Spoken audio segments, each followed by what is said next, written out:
Halo semuanya, hari ini kita masih lanjut ya untuk materi hidrolisis garam. Oke, walaupun dalam kondisi seperti saat ini yaitu banyak virus coronanya, tapi kita tetap belajar ya. Oke, yang pertama nih kita akan belajar itu tentang sifat larutan garam dulu. Oke, poin yang pertama, reaksi asam dan basa itu membentuk garam. Oke, jadi teman-teman harus ingat ya, kalau misalnya asam dan basa itu bereaksi, dia itu akan membentuk garam. Oke, baik itu asam lemah, basa kuat atau apa gitu, pokoknya yang namanya asam dan basa kalau bereaksi itu akan membentuk garam, dan itu juga disebut dengan reaksi penetralan. Oke, terus yang kedua, garam itu merupakan senyawa ion. Oke, kenapa dia senyawa ion? Karena dia itu terdiri dari kation logam, di mana kation logamnya itu berasal dari basa ya. Sedangkan anionnya itu adalah dari sisa asam. Oke, kation logamnya dari basa dan anion sisanya itu dari asam. Oke, lanjut lagi poin yang ketiga. Dari hasil percobaan, oke ini hasil percobaan ya, diketahui bahwa sifat larutan garam itu bergantung pada kekuatan asam dan basa penyusunnya. Oke, jadi kalau misalnya nih, tadi kan katanya kalau asam dan basa itu bereaksi akan membentuk garam, ya kan? Terus kita mau tahu nih garamnya nanti bersifat apa gitu ya, apakah asam atau basa gitu ya. Jadi ini tergantung kepada kekuatan relatif dari asam basa penyusunnya. Oke, yang pertama, kalau berasal dari garam itu berasal dari asam kuat dan basa kuat, oke, karena dia sama-sama kuat, oke, berarti itu nanti akan garamnya bersifat netral. Dimana kalau netral itu pH-nya sama dengan 7. Oke. Terus yang kedua, kalau garam itu berasal dari asam kuat dan basa lemah, oke, kalau misalnya orang kuat sama yang lemah, yang menang siapa? Yang kuat dong, ya kan? Berarti kalau di asamnya yang kuat, basanya yang lemah, itu berarti garamnya itu bersifat asam. Oke, asam itu pH-nya berapa? Kecil dari 7. Oke, lanjut lagi poin yang ketiga, yaitu garam yang berasal dari asam lemah dan basa kuat. Oke, lihat lagi siapa yang kuat. Oke, di sini basanya yang kuat. Basa itu kan pH-nya lebih dari 7 ya. Oke, jadi garamnya bersifat basa dan pH-nya itu besar dari 7. Oke, lanjut lagi nih yang keempat. Gimana dong kalau garamnya itu berasal dari asam lemah dan basa lemah gitu ya? Oke, kalau dia berasal dari yang lemah, itu bergantung kepada nilai tetapan ionisasinya. Oke, nilai Ka sama nilai Kb-nya. Oke, jika nilai Ka-nya itu lebih besar daripada Kb-nya, berarti yang besar menang dong. Berarti dia sifatnya asam. Kalau Ka-nya itu kecil daripada Kb, berarti yang besar siapa? Kb dong. Berarti nanti garamnya bersifat basa. Oke? Tetapi kalau nilai Ka sama Kb-nya sama, berarti itu nanti garamnya bersifat netral. Oke? Nih, contoh nih. Tentukan sifat larutan garam berikut. Oke. Kalau misalnya nih ya, teman-teman semuanya, teman-teman harus bisa nih supaya lebih gampang ya untuk ngerjain soal-soal yang ini. Nanti yang berhubungan dengan pH, nanti maksudnya ngitung pH-nya pakai rumus yang mana gitu. Teman-teman harus hafal. Oke, yang mana yang asam kuat dan yang mana yang basa kuat. Oke, di video sebelumnya cek aja ya teman-teman ya, di asam basa itu udah dijelasin yang mana asam kuat, mana aja basa kuat gitu. Karena dia cuma dikit doang. Jadi teman-teman hafalin yang dikit aja ya, kalau misalnya nggak salah ya. Basa itu ada 8, oke, itu juga termasuk dari golongan 1 dan 2. Sedangkan kalau golongan asam kuat itu dia cuma ada sekitar 6 atau 7. Oke, dan juga selain teman-teman harus hafal asam kuat sama basa kuat, teman-teman harus bisa nih nentuin yang mana sih, apakah senyawa ini asam, basa, atau garam, kayak gitu. Oke, kita cek nih yang pertama. Ini natrium sulfida ya. Jadi yang pertama sekali harus kita ionin dulu dong, ya kan? Jadi ini 2Na plus tambah S min. Perhatiin nih, kationnya ini berasal dari basa kuat. Sedangkan S ini adalah H2S, oke? Berarti yang menang siapa? Yang menang berarti yang kuat, oke? Berarti dia garamnya bersifat basa dan pH-nya itu besar dari 7, oke? Selanjutnya yang kedua nih, kalsium nitrat. Ini diionin lagi. Berarti Ca2 plus ditambah 2NO3 min, ya kan? Kita lihat nih, kalsium ini kan berasal dari basa kuat ya, yaitu CaOH 2 kali. Dan NO3 ini juga berasal dari asam kuat, yaitu HNO3, asam nitrat. Oke, karena sama-sama kuat, berarti garamnya itu dia bersifat netral dan pH-nya 7. Oke, lanjut lagi. Nih, kalium sulfat. Oke, diionin dulu, 2K plus ditambah SO4 2 min. Dan ini, K itu berarti dari basanya KOH ya. Berarti dia basa kuat ya. Sedangkan SO4 itu dia dari H2SO4, dia tuh asam kuat. Oke, berarti dia netral juga. Lanjut, aluminium klorida. Oke, kita ionin lagi, yaitu Al3 plus ditambah 3 salmin. Oke, jadi Al itu kan dia golongan 3 ya. Golongan 3 udah nggak termasuk ke dalam basa kuat. Berarti ini bukan asam basa. Ini bukan basa kuat, ini basa lemah. Sedangkan sealmin itu adalah dari asam kuat, yaitu HCl. Berarti yang kuatnya siapa? Adalah asamnya. Berarti dia garamnya bersifat asam dan pH-nya kecil dari 7. Oke. Terus selanjutnya nih, amonium cyanida. Berarti ini dulu ya, NH4+ ditambah sealmin. NH4+ ini berasal dari basa NH3. NH3 itu adalah basa lemah. Sedangkan sealmin ini berasal dari asam lemah, yaitu asam cyanida, HCN. Oke, berarti kalau dia sama-sama lemah, apa yang kita lihat? Pintar. Ada nilai Ka sama Kb-nya. Lihat nilai Ka sama Kb-nya ya. Ini -5, ini -10. Otomatis yang Kb dong lebih gede, ya kan? Berarti Kb-nya lebih besar daripada Ka, berarti garamnya ini bersifat basa dan pH-nya itu besar dari 7. Oke, ngerti ya? Oke, kita masuk nih yang ke bagian kedua ya, yaitu konsep hidrolisisnya. Oke, jadi sifat garam itu dapat dijelaskan dengan konsep hidrolisis ya. Oke, dan hidrolisis garam itu adalah apa gitu ya. Jadi kalau hidrolisis garam itu adalah reaksi antara komponen garamnya. Oke, berarti antara kation sama anionnya itu kita reaksikan dengan air. Oke ya, jadi komponen garam itu tadi kan kation sama anion ya. Jadi ini kita hidrolisis, maksudnya kita reaksikan dengan air. Oke, teman-teman harus ingat ya. Kation dan anion, oke, yang dapat dihidrolisis yaitu yang dapat bereaksi dengan air itu kalau asam dan basanya itu lemah. Oke, jadi kation dan anionnya itu berasal dari asam dan basa lemah. Sedangkan kalau kation dan anionnya itu berasal dari asam kuat atau basa kuat, itu tidak dihidrolisis. Oke, teman-teman harus ingat itu ya. Oke, jadi gini. Hidrolisis kation itu akan menghasilkan ion H+ atau H3O+. Oke. Jadi nanti teman-teman kalau misalnya ketemu nih ion H3O+ itu apa sih gitu ya. Itu sama aja dengan H+ ya. Oke. Sedangkan kalau hidrolisis anionnya ini akan menghasilkan ion OH-. Oke. Ingat ya. Kalau hasil hidrolisisnya itu menghasilkan ada ion OH-, berarti dia garamnya bersifat basa. Kalau dia menghasilkan hasil hidrolisisnya itu ada H+-nya, berarti itu asam. Oke. Oke, sekarang kita cek nih. Yang pertama yaitu garam yang dari asam kuat dan basa kuat. Oke, contohnya ya. Ini kita ambil contohnya NaCl. Oke, ingat yang pertama sekali kita ionin dulu. Berarti Na+ ditambah sealmin. Oke, Na+-nya kita reaksikan dengan air, ternyata nggak bisa. Kenapa? Karena Na ini berasal dari NaOH. NaOH itu basa kuat. Oke. Terus sealmin ini juga berasal dari asam kuat, yaitu HCl. Kita reaksikan dengan H2O, dia nggak bisa bereaksi. Oke, dan kalau nggak bisa sama-sama, berarti dia tidak mengalami hidrolisis sama sekali. Kalau nggak bisa mengalami hidrolisis sama sekali, berarti dia bersifat netral, dan pH-nya sama dengan 7. Oke, gampang ya. Lanjut lagi nih.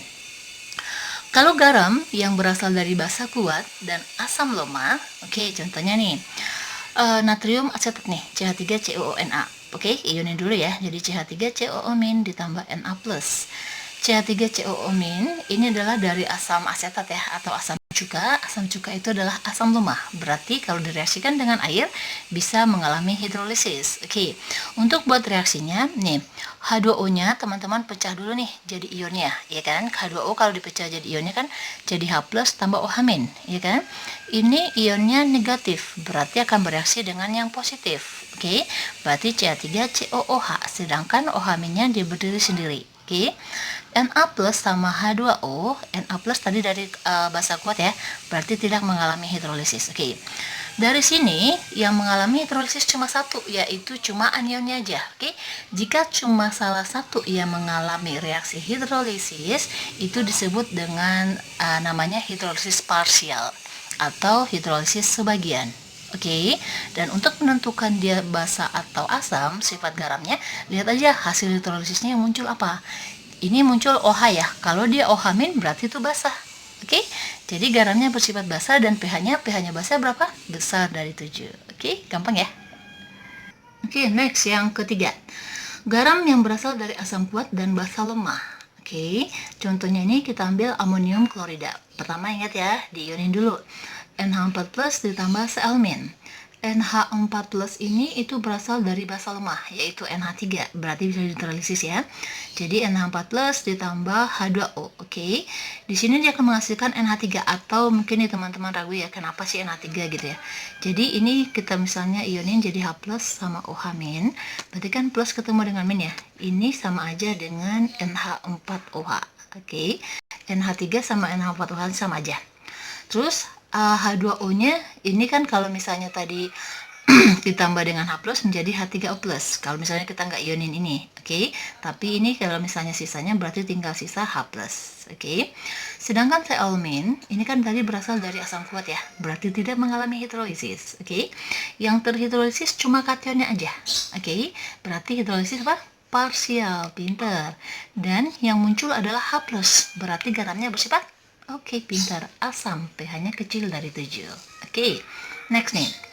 Yang keempat, kalau misalnya garamnya berasal dari asam lemah dan basa lemah gimana? Oke, contohnya di sini kita ambil adalah amonium asetat. Oke, kita ionin dulu CH3CO- tambah NH4+.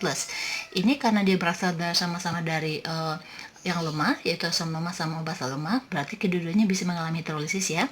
Berarti CH3COOH sama seperti yang tadi. Ini kalau misalnya teman-teman ragu, ini diionin aja. Oke, jadi minnya ketemu sama dengan plus, maka CH3COOH terus plus OH-.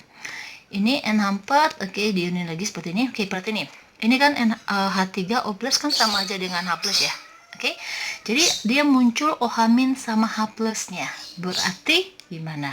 Oke, kalau ingat seperti yang tadi, konsep yang tadi, kalau dia berasal dari asam lemah dan basa lemah, berarti yang harus kita lihat adalah nilai Ka sama Kb-nya.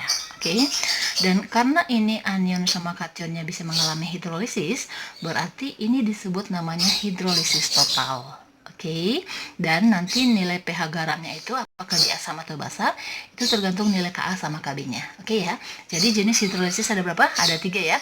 Yang pertama adalah hidrolisis sebagian, oke, itu cuma salah satu doang yang mengalami hidrolisis. Yang kedua adalah hidrolisis total, oke, jika kedua-duanya mengalami hidrolisis. Dan yang ketiga adalah tidak terhidrolisis, yaitu dua-duanya tidak mengalami hidrolisis. Oke, gampang ya. Oke, next nih. Bagian yang ketiga yaitu menghitung pH-nya bagaimana. Oke, sebelumnya ya, ini teman-teman harus perhatiin.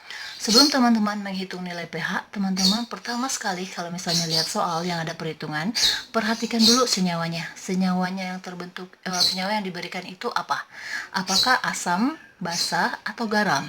Oke, nih kata kuncinya di sini. Kalau misalnya yang disediakan di soal itu adalah asam dan ada basanya, teman-teman harus reaksikan dulu. Oke, harus direaksikan dulu sehingga terbentuk garam, ya kan? Tetapi kalau misalnya di soal itu udah disediain langsung garamnya, teman-teman nggak perlu lagi yang namanya reaksi, kan? Udah ada garam, tinggal masuk rumus saja. Oke ya. Oke, ini rumusnya. Jadi yang namanya kan tetapan hidrolisis ya, berarti ada nilai KH-nya, di mana nilai KH ini bisa diperoleh dari KW per Ka atau KW per Kb. Oke, tergantung dia asam atau basah. Oke, KW ini adalah tetapan hidrolisis air, water. Oke, dan dia itu nilainya 10 pangkat min 14. Oke ya. Terus ini OH-nya bisa juga pakai rumus yang ini. Oke. Oke. Rumus yang sering dipakai yang ini. Oke, teman-teman perhatiin ya. Ini kalau misalnya nih garamnya bersifat asam. Oke. Kalau dia bersifat asam berarti dia otomatis dia dari asam kuat dong. Iya kan? Dia berasal dari asam kuat. Dan ini ada nilai Kb-nya berarti ada basa lemahnya ya. Oke, berarti garam itu terbentuk dari asam kuat dan basa lemah. Berarti rumusnya adalah ini konsentrasi H+ sama dengan akar. Oke, hati-hati teman-teman ya. Akar dari KW per Kb. Oke, dikali konsentrasi garamnya. Oke, ini teman-teman nanti harus hati-hati ya. Nanti konsentrasi garamnya itu berapa? Valensinya ada berapa? Ini sebenarnya dikali valensi. Oke, nanti kita jabarin di soalnya ya. Terus kalau misalnya OH-, oke, berarti OH- ini kalau OH- yang ditanya, berarti otomatis dia basanya basa lemah dong, ya kan? Karena kan yang kuat yang menang. Berarti ini berasal dari basa kuat dan asam lemah. Oke, berarti untuk cari konsentrasi OH-nya itu sama dengan akar dari KW per Ka dikali konsentrasi garamnya. Ingat lagi kali valensi ya. Oke, kalau misalnya dia berasal dari asam lemah dan basa lemah, oke, ini Jadi cari H plusnya, kalau H plusnya aja langsung ya, nggak usah OH-nya, H plusnya aja langsung. Yaitu rumusnya akar dari nilai KW-nya dikali KA per KB. Oke, jadi 3 rumus ini teman-teman jangan kebolak-balik. Dan ini ingat ya, yang rumusnya untuk cari akar itu, untuk cari konsentrasi H plus sama OH- itu harus pakai akar. Itu kalau dia hidrolisis garam. Oke. Sekarang nih, contohnya, tentukan sifat garam dan jenis hidrolisis dari garam-garam berikut. Oke, bisa ya. Kalau ini, kalau bisa itu, ini katanya hidrolisis loh.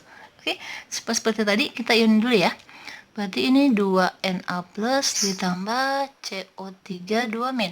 Oke, teman-teman yang sudah hafal, saya yakin nih teman-teman semuanya udah banyak yang hafal nih. Oke, kalau dia direaksikan dengan air bisa terhidrolisis nggak? Enggak, pinter, karena berasal dari basa kuat. Kalau CO3 2 min, kalau dihidrolisis dengan H2O, bisa terhidrolisis enggak? Bisa, karena ini berasal dari asam lemah, yaitu asam karbonat. Oke, ini H+, ini OH-.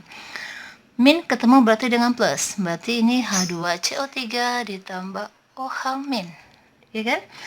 Ini 3 ya, kecil banget ya. Oke, berarti ini apa? Hidrolisis apa? Pintar. Parsial, karena cuma satu doang yang mengalami hidrolisis. Dan berarti nih yang muncul adalah OH-, berarti dia basah dan pH-nya besar dari 7. Oke, gampang ya. Oke, lagi nih, ini diionin, berarti ini jadi 2NH4+ ditambah SO4 2-. Teman-teman, saya yakin sih teman-teman semuanya udah bisa ya untuk ionin ya. Kalikan aja nih ke depan. Oke. Nah, lanjut nih. Jadi NH4+ ditambah dengan H2O. Oke. NH4 itu dari basa lemah ya. Yaitu ini jadi NH3. NH3 plus. NH3 ditambah H3O+. Sedangkan SO4 2-nya itu berasal dari mana? Asam kuat, yaitu H2SO4. Oke. Jadi kalau dia dihidrolisis tidak mengalami. Yang mengalami hidrolisis cuma satu, berarti namanya apa? Pinter, namanya parsial. Dan lihat nih, yang muncul adalah H+, berarti dia asam. Dan pH-nya berarti kecil dari 7. Gampang ya teman-teman ya. Oke, ini kita ionin. Berarti Ba. Nih, kalau teman-teman nggak tahu dia muatan berapa, maksudnya ionnya berapa, muatannya berapa, lihat aja kali silang. Oke, ini kan Ba nih. Nah, ini dia. Berarti 2+ ditambah, ini kali ke depan nih. 2CH3 COO-. Oke. Ba2+. Kalau kita reaksikan dengan air bisa mengalami hidrolisis nggak? Pintar banget. Tidak bisa, karena dia berasal dari basa lemah, yaitu BaOH 2 kali. Oke. CH3COOH kita reaksikan dengan H2O. Ini diionin ya supaya teman-teman nggak ragu nih. Oke. Berarti ini min kok COOH sih? Ini kan min ya. Berarti ketemu dengan plus ya. Berarti CH3COOH tambah OH-. Oke, yang tertulis cuma satu, berarti ini parsial. Dan yang muncul adalah OH-, berarti ini basah, berarti pH-nya besar dari 7. Gampang sekali. Oke, yang keempat. Ini kita ionin nih. Oke, berarti ini kali ke depan ya. Oke. 3 mg, muatannya berapa? Ini dia penyalawannya, ditambah PO4, ini 2 ya, 3 min. Oke, kita hidrolisis, Mg2+ ditambah H2O, bisa nggak mengalami hidrolisis? Bisa, karena Mg itu berasal dari basa lemah, berarti ini H+ ditambah OH-. Oke, berarti ini plus sama minus ya. MgOH 2 kali ditambah H+. Terus PO 4 3- ditambah H2O. Oke, lagi-lagi ini supaya teman-teman gak ragu, ini diionin dulu. H+ sama OH-. Min ketemu sama plus, berarti kali silang ya. H3 PO4 ditambah apa? Yang sisa belum bereaksi apa? OH-nya. Oke. Dua-duanya bisa mengalami hidrolisis. Namanya apa? Hidrolisis apa? Pintar. Ini namanya hidrolisis total. pH-nya berapa? Ini bersifat apa? Oke. Ini tergantung nilai Ka sama Kb-nya. Oke. Kalau Ka-nya lebih besar berarti asam, kalau Kb-nya lebih besar berarti dia basah. Gampang sekali ya teman-teman ya. Yang penting banyak latihan aja. Oke? Oke, sekarang kita lanjut ke soal aja ya untuk ngitung pH-nya ya. Oke, ini soal yang pertama. Sebanyak 50 ml larutan KOH 0,1 molar dicampurkan dengan 50 ml larutan CH3COOH 0,1 molar. Tentukan pH campuran. Oke, ini seperti yang udah disebutin tadi. Kalau misalnya di soal itu ada asam bersama basanya, berarti teman-teman harus reaksikan terlebih dahulu. Oke, dan sini nih, oke, supaya untuk mengetahui apakah nanti ini dia basah atau kuat, basah atau asam nanti sifat garamnya, lihat aja nih. Ini KOH, dia basah lemah ya. Ini CH3COH, ini asam lemah. Berarti nanti yang menang siapa? Yang menang yang kuat dong. Berarti yang menang adalah yang basah. Berarti nanti pH-nya besar dari 7 ya. Berarti yang kita cari adalah OH-. Oke. Tapi terlebih dahulu kita cari molnya dulu. Oke. Ini kan 50 mili, kalau kita jadikan ke liter berarti 0,005 ya. Oke. Berarti nggak apa-apa ya, kita hitung pakai milimol aja, nggak usah molnya. Oke, berarti ini milimol KOH itu kan rumusnya kan volume dikali molar ya. Oke, volumenya sama dengan 50 ml dikali dia konsentrasinya 0,1 molar. Berarti ini sama dengan 50 dikali 0,1, ini 5. Oke, 5 milimol. Jadi teman-teman nggak pakai angka 0,0 sekian gitu. Oke, biar lebih gampang, nggak ribet ngitungnya. Oke, terus kita cari dulu nih juga milimol dari CH3COOH. Ya kan, rumusnya sama. Berarti volumenya sama ya. Oke, kalau dia sama berarti otomatis milimolnya sama dong. Ya kan? Berarti sama dengan 5 milimol. Oke, setelah kita hitung milimolnya, berarti kita sekarang reaksikan ya. Berarti CH3COOH ini ditambah dengan KOH. Oke, jadinya apa garamnya? Oke, kalau teman-teman untuk buat reaksinya diginin aja ya. Kalau teman-teman ragu, ini diionin aja dulu gitu. Jadi ini kan CH3COO-. Ini H+. Terus ini diionin menjadi K+ sama OH- gitu ya. Min itu ketemu dengan plus dari lawannya gitu loh. Berarti ini kan jadinya CH3COOK ditambah H+ ketemu dengan OH- jadi apa? H2O. Oke. Setelah itu, setelah buat reaksi teman-teman harus menyetarakan reaksinya. Kenapa? Karena nanti koefisiennya itu sangat berpengaruh. Oke ya. Ini dia udah setara. Kita masukin nih. Oke, nanti teman-teman bakalan tahu nih ada MRS, yaitu mula-mula, bereaksi, dan sisa. Ini masuk mula-mula 5 ya. Ini 5 milimol, ini 5 milimol. Oke. Terus nih, yang bereaksinya tahu dari mana gitu. Ini tadi gunanya kenapa persamaan reaksinya harus disetarain dulu, karena kita mau cari nih siapa yang habis, siapa sebagai pereaksi pembatas. Teman-teman masih ingat kan gimana cara menghitung pereaksi pembatas? Kalau untuk mencari pereaksi pembatas, yaitu mol masing-masingnya dibagi dengan koefisien masing-masingnya. Hasil bagi paling kecil itu yang habis dan itu yang sebagai pereaksi pembatas. Contoh gini, ini kan molnya 5, 5 dibagi 1 berarti 5. Terus kalau KOH 5 bagi 1, 5, berarti sama-sama ya. Kalau dia sama-sama berarti dua-duanya habis. Kalau habis berarti di sini yang bereaksinya juga 5 dong, ya kan? Berarti ini kita kurangin, nih habis nih. Kalau produk kan di awal reaksi nggak ada ya. Bukan di situ, di sini. Kalau mula-mula nggak ada ya. Terus kita yang mau bereaksinya siapa? Berapa gitu ya? Yang bereaksinya berarti kita untuk carinya itu kita bandingin ke pereaksi pembatas. Karena ini dua-duanya habis berarti terserah yang mana aja. Berarti pakai perbandingan koefisien ya. Koefisien dari CH3COOK itu yang dicari per koefisien pereaksi pembatasnya dikali dari mol pereaksi pembatasnya. Ya. Berarti 1/1 dikali 5. Berarti di sini 5 milimol.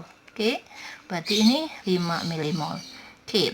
Ini udah ketahuan nih berapa garamnya milimolnya. Ingat tadi rumusnya kan konsentrasi ya. Berarti kita cari konsentrasinya. Konsentrasinya sama dengan mol per volume, ya kan? Ini dia molnya 5 milimol per volumenya berapa?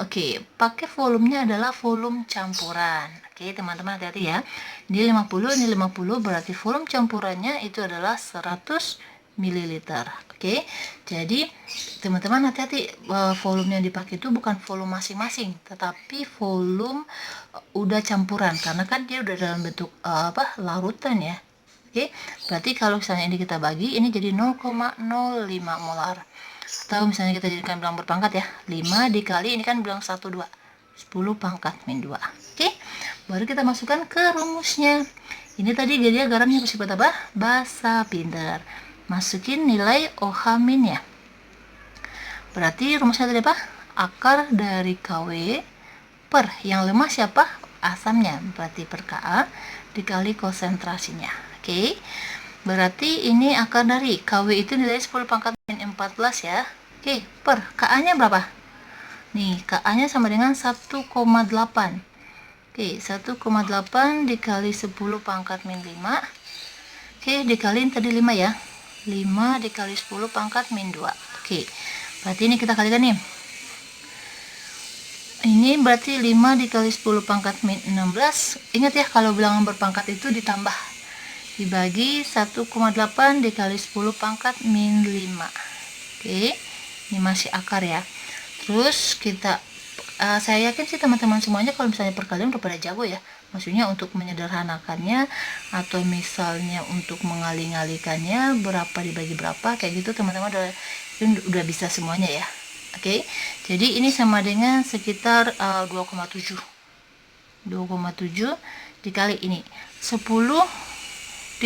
min 5. Berarti karena ini dibagi ya, berarti min 11 ya. Oke. 10 min 11. Ini masih akar nih. Oke, kita jadikan 27 aja deh ya. 27 kali 10 pangkat min 12. Oke, udah. Ini berarti akar 27 berapa? 9 kali akar 3 ya, berarti 3 akar 3. Oke. 3 akar 3 dikali 10 pangkat ini min 12 berarti 10 pangkat min 6 ya. Oke, jadi dibagi dia. Ini adalah konsentrasi OH minnya. Berarti kita cari pOH-nya. Ya kan nggak mungkin nih dari OH min langsung jadi pH, nggak ya, pOH dulu. Oke, rumusnya kan min log konsentrasi OH min.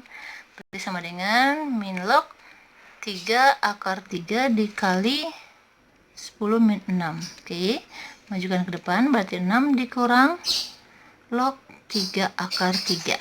Oke, berarti pH-nya sama dengan berapa? 14 ya, karena kan totalnya 14 ya. 14 dikurang pOH, berarti sama dengan 14 dikurang. Oke, ini hati-hati, ini dalam kurung ya. 6 dikurang log 3 akar 3. 14 dikurang 6 berapa? 8. Ini minus ya, minus sama minus jadi plus. Ini plus log 3 akar 3.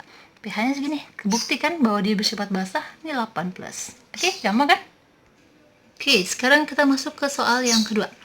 Tentukan pH larutan dari amonium sulfat. Oke, ingat lagi amonium sulfat itu adalah asam basa garam? Garam, pintar. Karena ini dari NH3, ini H2SO4. Kalau kayak gini nggak ada reaksi-reaksi ganti lagi. Langsung masuk ke rumusnya. Oke, kita cuma menentukan ini asam atau basa. Ini NH3, NH4 itu dia dari NH3, asam basa lemah. H2SO4 itu dari asam kuat, berarti yang dicari adalah H plusnya. Oke, nih teman-teman yang saya maksud tadi, oke, yang valensinya, oke ini ya, bentar ya, ini kita ionin dulu. 2NH4 plus ditambah SO4 2-. Ini yang kita hitung. Oke, garamnya itu adalah karena kan dia lemah ya, ini yang kita hitung. Berarti valensinya adalah 2. Oke. Jadi kita masuk dulu nih rumusnya. Ini konsentrasinya adalah nih. Kalau ini 0,05, berarti ini kalau di keduanya berapa? Berarti 0,1. Ya kan? Ini nanti yang akan kita masukkan nilai konsentrasinya. Berarti ini konsentrasi H+, karena kan yang mengalami hidrolisis kan yang ini. Ya kan? Ini kan nggak bisa mengalami hidrolisis. Berarti yang dicari itu adalah konsentrasi garamnya. Berarti konsentrasi yang ini. Oke, kenapa ini harus dikali 2? Kalau gitu teman-teman nanti ragu ya. Karena kan ini berasal dari asam lemah nih. Contoh nih, supaya teman-teman nggak ragu ya. Ini kan kalau dihidrolisis kan bisa ya. Karena dia kan berasal dari asam basa lemah. Ini kan menjadi NH3 ditambah apa? H3O+. Oke. Makanya dia bersifat basah, asam. Oke, tadi rumusnya apa? Oke, akar dari KW per KB dikali konsentrasi garam sama dengan akar dari 10 pangkat min 14 dikali ini berapa? 0,1 1 kali 10 pangkat min 1 dibagi, nah ini nilai KB nya bener banget ya, koma-koma lagi. Oke, nggak apa-apa. Akar dari 10 pangkat min 15 per 1,8 kali 10 pangkat min 5, ini berarti 1 depannya ya, 1. Oke, kalau misalnya dia nggak pecahan sih udah langsung bagi aja tadi ya. Oke, nggak apa-apa. Ini 1 dibagi 1,8 yaitu 0,5. 0,5 berarti 5 dikali 10 pangkat min 1. Oke, dikali ini min 15 min 5 berarti min 10 ya, 10 min 10. Ini masih akar loh kawan-kawan. Oke, ini 5 dikali 10 pangkat min 11. Kita jadikan aja 50 supaya pangkatnya positif genap. Berarti 50 dikali 10 pangkat min 12. Ini masih akar ya. Berarti ini sama dengan akar dari 50 dikali 10 pangkat min 12. Oke. Ups, maju sini ya. Berarti ini H plusnya. Berarti pH-nya sama dengan, kan tadi min log ya. Min log konsentrasi H plus. Berarti min log H plusnya berapa? Akar 50 dikali 10 pangkat min, oh iya sorry, ini min 12 diakarin jadi 6 dong, 6 ya, pangkat min 6, berarti sama dengan 6 dikurang log akar dari 50, ketahuan kan, H plus berarti kan di bawah 7, gampang ya. Oke, sebenarnya sih ini hitungannya gampang karena rumusnya masih sedikit, tapi nih kebanyakan banyak yang salah itu karena kurang teliti. Oke, seperti yang tadi disebutin, ini harus dikali valensi karena perhatiin teman-teman ya, yang mengalami hidrolisis itu adalah yang lemahnya, makanya kita ambil konsentrasinya dari NH4+-nya. Oke, sedangkan kan SO42-nya itu nggak mengalami hidrolisis. Oke, jadi teman-teman harus hati-hati ya, harus teliti ya. Oke, kita lanjut ke soal yang ketiga. Berapa gram amonium klorida diperlukan untuk membuat 500 ml larutan dengan pH 5. Gimana dong? Oke. Santai aja dulu, nggak usah pusing-pusing gitu ya. Jadi kita harus kerjanya dengan hati yang senang dan pikiran yang rileks gitu. Kalau misalnya udah keburu pusing, aduh nggak bakalan kemana-mana itu. Maksudnya nggak bakal bisa dikerjain gitu loh. Oke, kita cek dulu nih. Ini NH4Cl ini apa? Asam basa atau garam gitu. Oke, ini adalah garam ya, karena ini berasal dari NH3 sama HCl. Oke, ini garamnya berarti dia asam kuat ya, HCl-nya ya. Maksudnya berasal dari asam kuat dan basa lemah. Berarti yang kuat menang, yang kuat itu tadi asamnya, berarti ini adalah H+. Oke, berarti kan rumusnya adalah konsentrasi H+ sama dengan akar dari KW per KB dikali konsentrasi garamnya. Ini pH-nya udah disebutin, berarti kita cari H+ ya. pH-nya sama dengan 5, berarti konsentrasi H+-nya itu sama dengan 10 pangkat min 5. Oke, diantilokan aja. Oke, berarti kita masukin ya. Ini 10 pangkat min 5 sama dengan akar dari KW itu nilainya 10 pangkat min 14. Oke, per KB. KB-nya 10 pangkat min 5. Oke, dikali molarnya kita nggak tahu ya berapa ya. Oke, ini supaya dia hilang akarnya berarti ini kita kuadratin ya, ini kita kuadratin, berarti ini jadi 10 pangkat min 10 ya, 10 pangkat min 10, ini akarnya hilang, akar hilang masih tulis ya. Oke, 10 min 14 sama 10 pangkat min 5 berarti 10 pangkat 14 kurang 5 berapa? 9 ya. Oke, berarti 10 pangkat min 11 kali M. Berarti M-nya sama dengan berapa? Dikurang aja. Di 10 pangkat min 1 atau 0,1 molar. Yang disuruh cari adalah masanya. Oke, volumenya 500 ya. Volumenya sama dengan 500 mili. Yang ditanya adalah masanya berapa. Oke, berarti karena molarnya udah diketahui nih, volumenya ada, berarti kita cari masanya ya. Oke. Rumusnya kan ini. Molar sama dengan mol per volume. Ada dua cara ngitungnya. Kalau misalnya cara ini berarti kita harus cari molnya dulu. Dari mol baru cari masanya. Oke. Ada cara yang kedua nih. molarnya sama dengan pakai rumus cepat. Mungkin semuanya udah pada diajarin ya nih sama guru-gurunya. Oke, ini per ml dikali 1000 per volume. Ingat, ini volumenya dalam mili. Kalau ini volumenya dalam liter. Oke, hati-hati ya. Tadi molarnya adalah 0,1. Yang dicari adalah massa. Oke, mR-nya berapa? NH4Cl. Oke, ini diketahui R-nya teman-teman bisa hitung ya. Nanti tinggal jumlahin aja. Ini kan hanya ada 4, berarti dikali 1. N-nya 14 ditambah 14, Cl-nya 35,5. Oke, dijumlahin ya. Berarti ini adalah 53. Oke, 53,5. Dikali 1000. Volumenya tadi berapa? 500. Ini goyang-goyang sih. Oke, ini coret. Di sini tinggal 2. Kenapa dia goyang-goyang, saudara? Oke, 0,1 dikali 53,5 berarti aku bilang apa? Komanya maju ke depan ya. 5,35 sama dengan 2 dikali massa. Berarti massanya sama dengan apa? 0,53,5-nya. Oke, 5,35 dibagi 2. Oke, sama dengan 2,675 gram. Dia miring-miring lagi. Oke, ini gram ya. Oke, jadi segini masanya yang diperoleh. Oke, jadi apapun itu soalnya, kalau teman-teman udah ngerti konsepnya, pasti bisa.